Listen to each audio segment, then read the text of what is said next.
పేషీలో పనిచేసిన కార్యదర్శులకు జీఏడీ లేఖ రాసింది. ఫర్నిచర్తో పాటు ఇతర సామాగ్రిని పంపాలని కోరింది. జగన్ సీఎంగా ఉన్న టైంలో సీఎంఓలోని సెక్రటరీలు ఇతరులకు జీఏడీ ఫర్నిచర్, కంప్యూటర్లు, ఇతర సామాగ్రిని పంపింది. సీఎంఓ ఇన్ఛార్జిగా ఉన్న అధికారికి లేఖ రాసింది. పదవి పోయి 15 రోజులు అవుతున్నా ఇంకా ఫర్నిచర్ అప్పగించలేదని అధికారులు చెబుతున్నారు. సెక్రటేరియట్ బిజినెస్ రూల్స్ ప్రకారం 15 రోజుల్లో ఫర్నిచర్, ఇతర సామాగ్రిని అప్పగించాలనే నిబంధన ఉంది.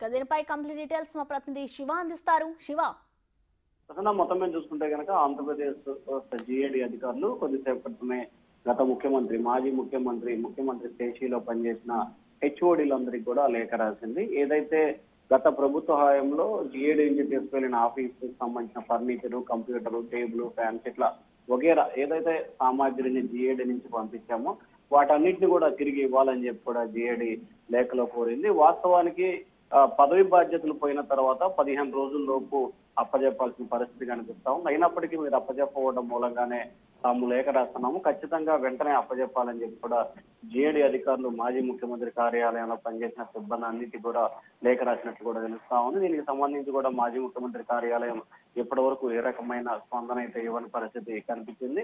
మరొక వైపు 4వ తేదీన ఎన్నికలు కౌంటింగ్ జరిగి కొత్త ప్రభుత్వం ఏర్పడింది. 5వ తేదీ దాదాపు అంటే 5వ తేదీ నుంచి 15 రోజుల పాటు అంటే 19వ తేదీకి ఈ రోజు సాయంత్రం కల్లా అప్పజెప్పాల్సిన పరిస్థితి కనిపించింది. కానీ ఇప్పటికి కూడా అప్పజెప్పే ఆలోచన కానీ లేకపోతే ఆ డేటా ఇచ్చే ప్రయత్నం కానీ చేయకపోవడంతో కూడా జీఏడీ అధికారులు లేఖ రాసినట్టు తెలుస్తా ఉంది. ఈ రోజు సాయంకాలం కల్లా అప్పజెప్పాలని చెప్పి దాంట్లో కోరినట్టు తెలుస్తా ఉంది. ఒకవేళ అప్పజెప్పకపోతే ఖచ్చితంగా చర్యలు